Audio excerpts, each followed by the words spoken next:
always respond to disappointment.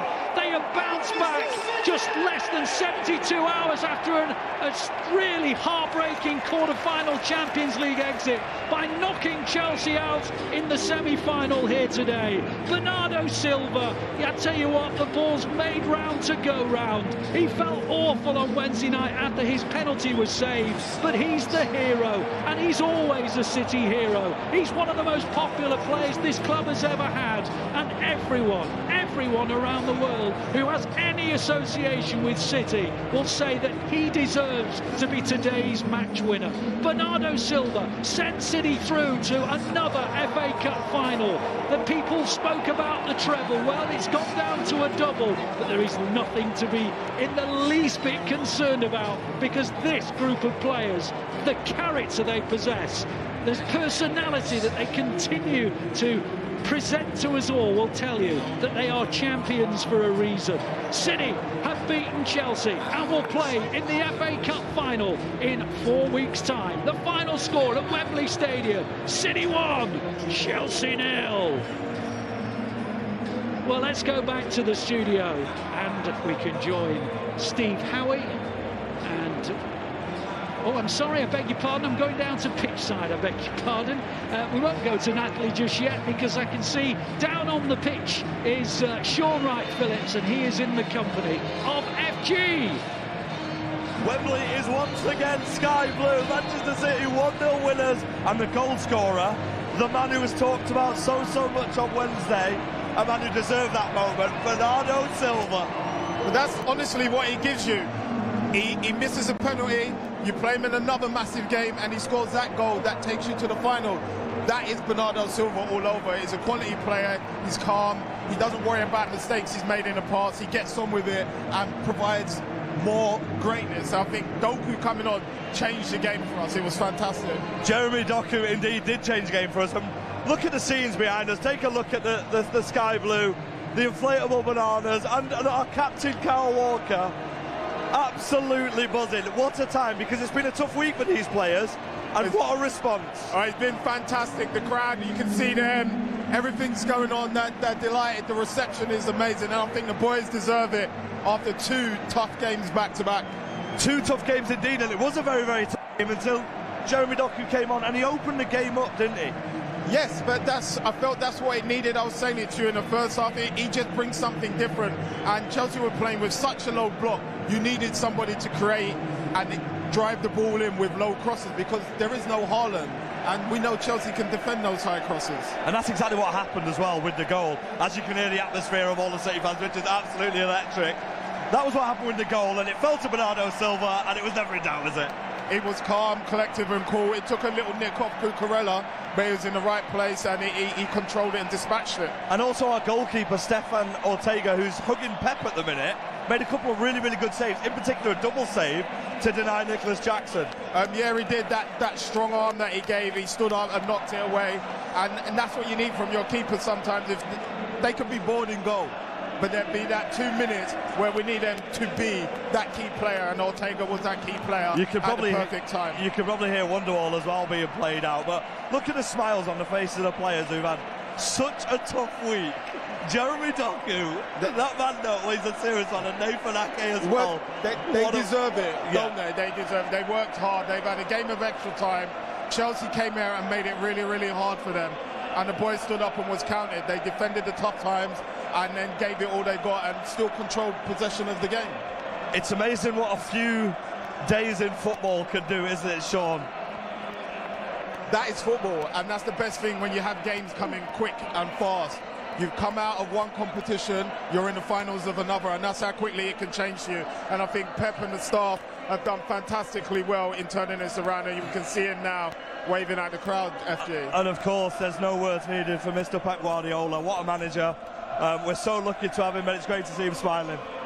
I very rarely see him not smile with the performance his team puts out week in, week out, and it's mentally, I think it's harder for these guys sometimes more than physically, because it's so repetitive, and to keep going at that level it can sometimes be draining, but whatever Pep and his staff do works magics for the boys. Well, it's been a magic Saturday, and Manchester City will be back here at the end of the season defending their FA Cup trophy against Manchester United or Coventry City. Any predictions as to who we're going to face? Don't bother me, but see you again soon, Wembley. Let's hope that we might get an early goal in the final again, maybe 13 seconds.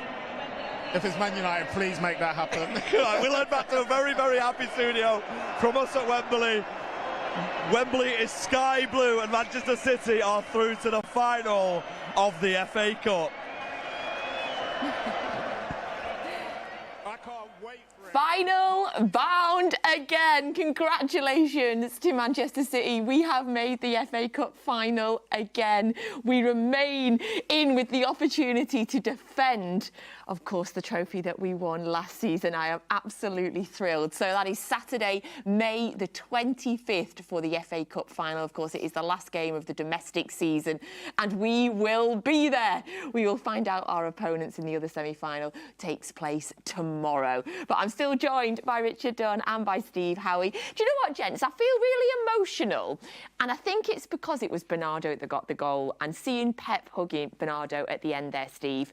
I feel like I nearly started to well up because Bernardo looked emotional. Yeah, I mean, I have to be honest, I had a lump in my throat looking at that because you could see that how much it means to everybody, but those two in particular, the manager and Bernardo. Obviously, he knows it wasn't a great penalty during the week.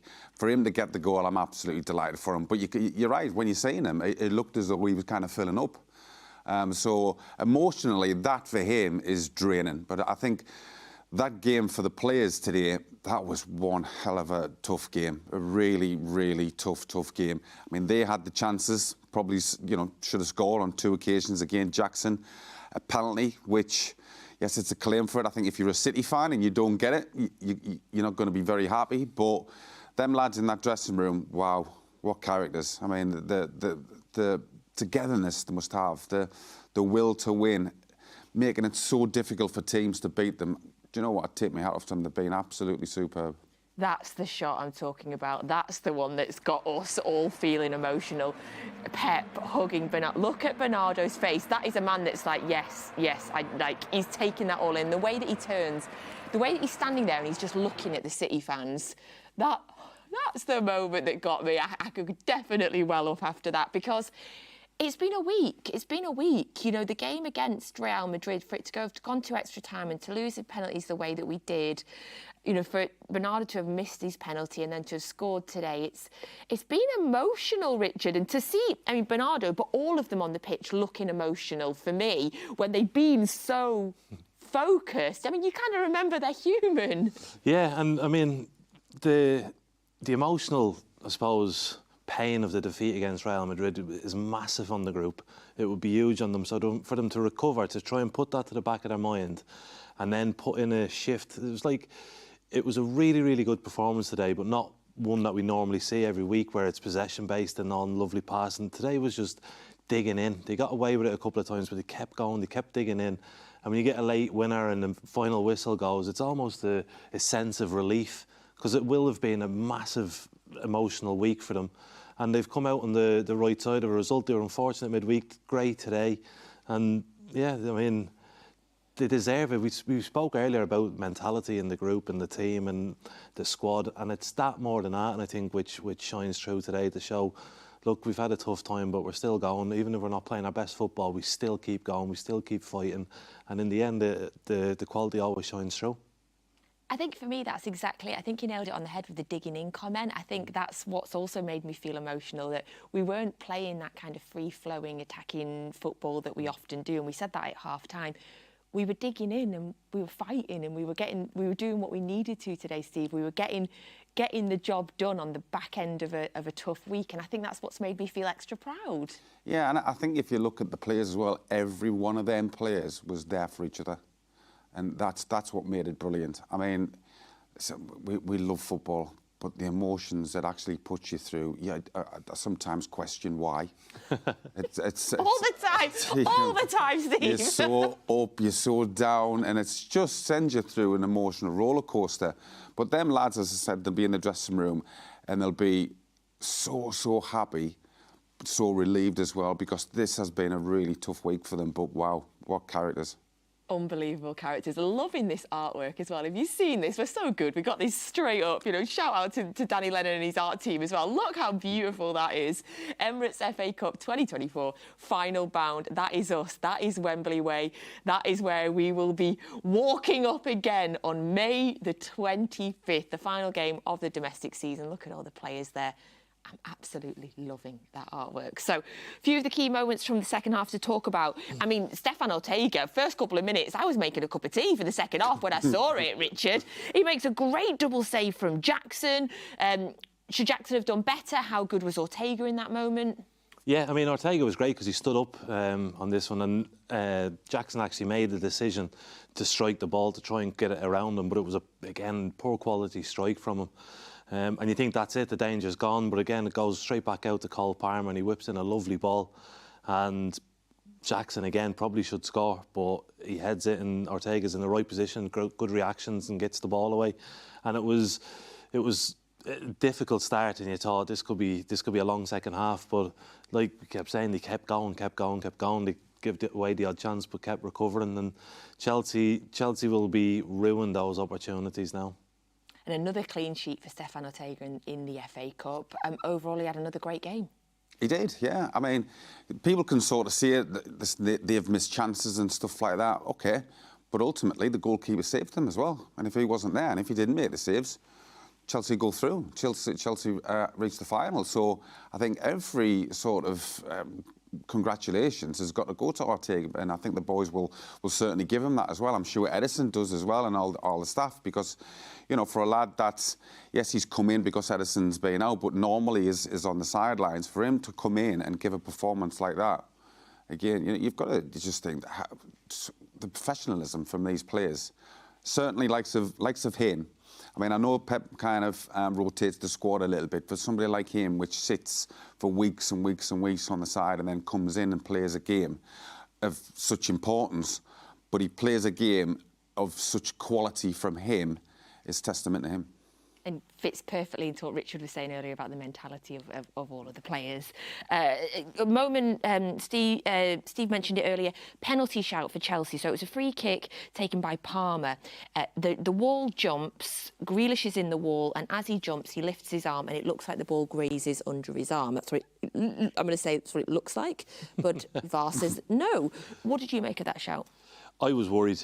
I thought it might have been a penalty. I think it's more on, as his arm comes back down again, I think that was the bit that it looked like possibly he's brought his arm towards the ball. And I was worried, to be fair. But you said it earlier, the penalty that got given against Jack last year in the final, he deserves that bit of luck today. So, yeah, we'll leave that one alone.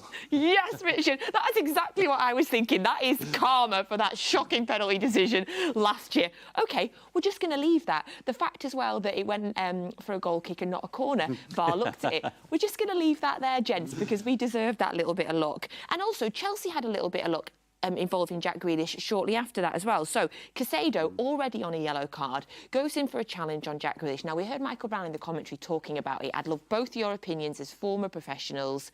What did you make of Caicedo's follow-through on Jack Grealish? I think it's another yellow, at least, because he knows what he's doing. He wins the ball, but then he brings his foot up. Players know you can easily just bring that down and yes, you can have contact, but he catches him. It's naughty. It's very, very naughty. I mean, as no Brownie give his analysis of it, he should know. He's done plenty of them. But yeah, you can understand why Jack is annoyed at that, because it's not. It's when players see that, you're out of order there. You know, don't you, as an ex-player, you know what's meant and what's not meant, because there's very few tackles that you can't sort of pull out of after winning the ball. You can get your leg away, you can move it away, and that was wrong the way he done that. He kept his legs straight and he knew quite well what he was doing. So I agree with Steve, it was minimum a yellow card. And luckily Jack didn't. Hopefully it doesn't seem like it's a terrible injury, but it was enough to make him have to come off. I thought Jack was having a really good game as well. He's different to Doku, but before he went off, I thought he was really, really controlled. But obviously he went off, Doku comes on, and he was a little live wire today, wasn't he? Well, he's got that in his locker. I mean, he's somebody that you wouldn't want to play against because what he does, and he does very well, is he'll make a movement to go, he'll stop you stop, then he goes. That is an absolute nightmare for a defender to deal with, but then he chops back and then he'll take you on down the line, he can come inside you. Again, as a full-back, you're thinking, well, really, if I was the full-back, I'm going to show him inside. I'm not letting him do one-on-one and make me look like a fool. But, yeah, I mean, he was... That's what Gusto done, didn't it? Yeah. Gusto came off after 5 minutes because he'd been run ragged down. He'd realised, he's just obviously thought, I'm not putting up this for another 20 minutes. So it's something, and you sort of said it was like, it's one of them was, it's a little bit sore, but I think I'll be all right. But it was one of them, it's a little bit sore, but I don't think I'll be all right. I'm twisted. Yeah. Doku was involved in the goal, involved in the build-up play, which ultimately was a sort of Kevin De Bruyne across to Bernardo, deflected, Bernardo, whatever. What did you make of the goal? I thought it was good. I mean, there wasn't many occasions. You said at half-time about forward runs, and De Bruyne made the run in behind the full-back, so he gets the ball deep in behind the back line, and then the space opens up, and the quality in his cross is always going to be there. There's so many bodies around it that if you hit it into an area, it's going to cause a little bit of panic somewhere, and then when it drops out, you really don't want it. There's not many people better than Bernardo Silva for it to drop to. He's so calm in those situations, and he gets it, and he gets a little bit of luck with the deflection, but it goes in, and it was a really well-worked goal, and I can imagine it's joy but also relief when it goes in, because we said they didn't want extra time. They looked like they didn't want extra time, so it was just a relief for everybody that I went in, and they fully deserved it, I felt. Yeah, I fully agree with that. I felt relief just as a fan, because, you know, if it was going to go to extra time, Steve, we know we've got Brighton away on Thursday. We've got Forest away next Sunday. I just thought, I do not want another 30 minutes of football to leak into the Premier League season as well. Yeah, it would have took its toll, and you wouldn't have been surprised if they'd lost that game if it had gone in extra time. You wouldn't be surprised if the Premier League fixtures there was a result which you would normally expect City to win, but they would get beat or they drop points. So the boys would be delighted with that, and they can rest. I mean, they haven't got long to rest, but at the same time, I mean, that, as I said, this group just seems one of these groups which it doesn't come around very often. Everybody's together, you know, the grit, the determination, probably the camaraderie that I've got in that dressing room. It just means so much to them. As a team, you can win a game, you can win something, which is brilliant. But to do it consistently, continuously, takes something else. That's the difference between a good team and a great team. You saying all of that over these slow-mo shots of the players. Let's celebrate. It's too much for me. It's too much for me. I'm getting very emotional. Look at what that means to all of the players, what that meant to Pep there. Absolutely incredible. So City have beaten Chelsea 1-0 in the FA Cup semi-final. Final bound we are once again, May the 25th for the FA Cup final. And so we turn our attentions back to the Premier League, because Arsenal are just about to kick off, or they have just kicked off in their Premier League game this evening, a 7:30 kick-off in the UK. Arsenal playing obviously in the Premier League. We then play our game in the Premier League on Thursday night away at Brighton. So Brighton on Thursday night. Of course, Matchday Live will be here with you as always. You can join us from just about an hour before kick-off for that game. So Brighton, it's been an interesting season for them. Generally, when we've talked about Brighton over the last few years, they're a really difficult team to play against. The manager always gets great praise. We know that how Pep feels about him. We praise the recruitment. We praise the way that they play. But they've had a difficult kind of run of form recently. They haven't won a game since the middle of March, Steve. Yeah, and it just goes to show. I mean, we've seen that probably the best players tend to get picked away by the top teams, and we've seen as well this season, because they were in Europe, it takes its toll. You know, the good players, but the squad's probably not as big or as strong as what they thought. It will be a difficult game, but Brighton are a team where, again, as Dunne had said about Chelsea, sometimes you just don't know what team's turning up. You know, at times you'd have thought they'd have been very strong at home, and then a team goes there and beats them quite convincingly. And I'm not talking any of the top 3-4 teams. This could be any team in the league. So, yeah, it's going to be a difficult game. They'll be up for it. They know what the City players, the lads, have gone through, so they'll think we'll get at them and try and put them to the test. So, again, it's going to be another test of, the lads' resolve, which, 9 times out of 10, or 9.5 times out of 10, or whatever it is, they'll stand up to that. Are you expecting some rotation in the squad, or what do you think we'll do about that, Richard?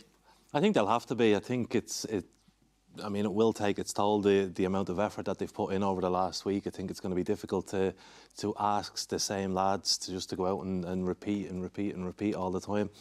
But the squad's brilliant. The squad's, the manager has trust to bring Oscar Bob on for the last few minutes, so he's got faith in all the players, and I think they'll feel that as well. And there's certain moments in a season when certainly the reserve players will feel, right, this is my moment, I have to stand up and I have to be part of it. So the likes of Núñez, Kovacic will probably all come in.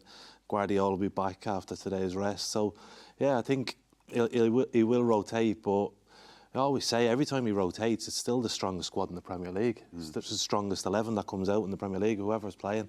They're just so good. And, yeah, Brighton haven't been firing on all cylinders this season, but they can still cause you problems. So it's not a case of we'll take 5 or 6 or 7 out of the team and change it. It still needs to be a strong side, because the points are vital now to try and go and claim the Premier League. In terms of that side, kind of psychological, we know last weekend that wonderful Sunday that Liverpool and Arsenal had. This week, we'd played first, obviously, and then they both played on the Sunday. For this kind of round of fixtures, Arsenal playing Wolves tonight, Liverpool playing Fulham tomorrow, both of them away, and then we'll know going into our game on Thursday what their results have been. Do you prefer chasing? Do you prefer setting the standard? Psychologically, where do you stand? I'd rather go first, and get the points on the board, rather than we have to. I think you have to get the points on the board anyway. So you can sort of say, well, it makes no difference if first, second or third. But if I was to have a choice, I'd rather get my game done, get the 3 points on the board, and let's put the pressure back on them. How about you, Dunne? What do you prefer? I would be the same as Steve, but I think the difference is between the 3 clubs is it doesn't matter to Man City. I think they can go first or second because they've been through it and they do it. Whereas last week when they win the game, they put the pressure on the other 2 and they panicked and they lost and they couldn't handle the expectations that were upon them. Now, if they go and win their games or whatever they do and they become level on points or ahead of City, I don't think it'll affect the players. I think they'll just go out and just carry on. I think the effect is more felt by Liverpool and Arsenal than City's. And again, going back to the mentality that you mentioned, we've heard so many of the players, John Stones, Ruben Diaz, we've heard from so many of them saying how much of a one game at a time thing that it is, to the point where John Stones didn't even know who we were playing next. He was so focused on the one game. Lots of the players talk about not even paying attention to the Arsenal scores, the Liverpool scores, because their mentality is so focused on just us getting results, and that will play into our hands, of course, as it always does, but especially this week because we don't play till Thursday.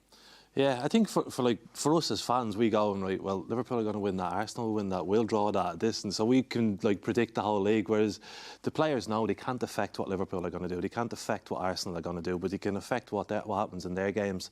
So you can start looking and go, well, if we beat Brighton, then we've got Forest, so we'll beat.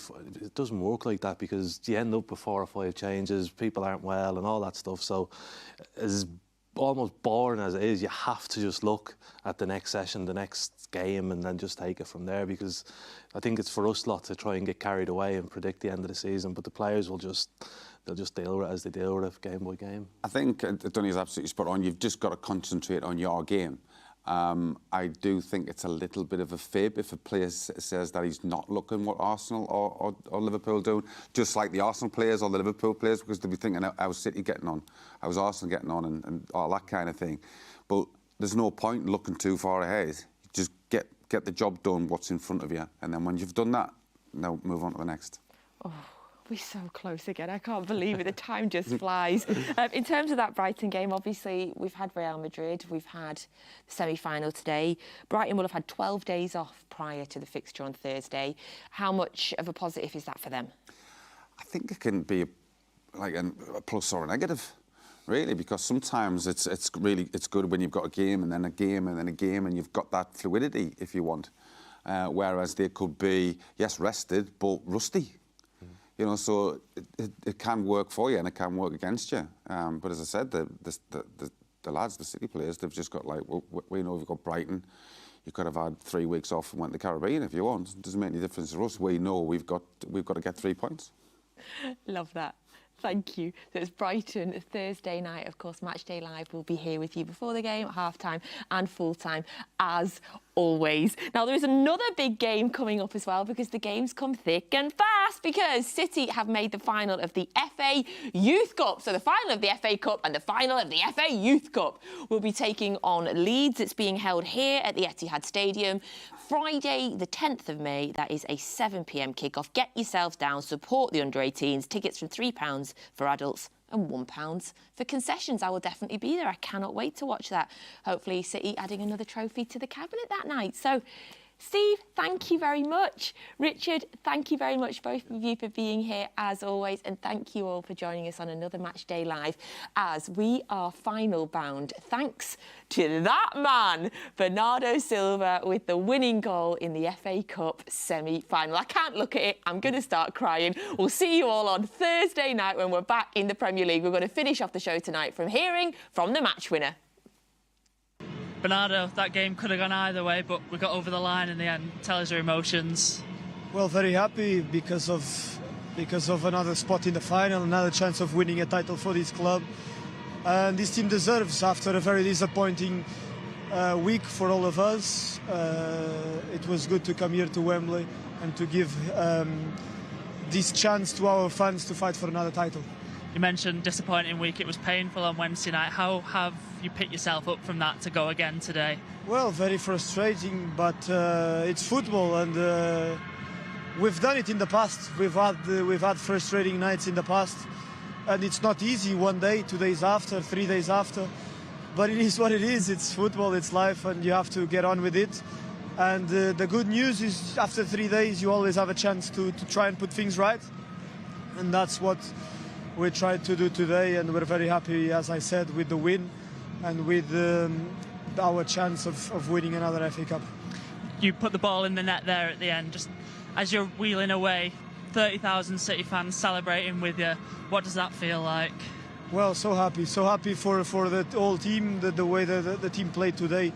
So tired, we were, all of us, physically we were so tired, because we had 2 days to rest. They had like 5 or 6. It's not even fair to think that we had to play 120 minutes less than 3 days ago, and Chelsea had 5 days to stay at home and thinking about this game.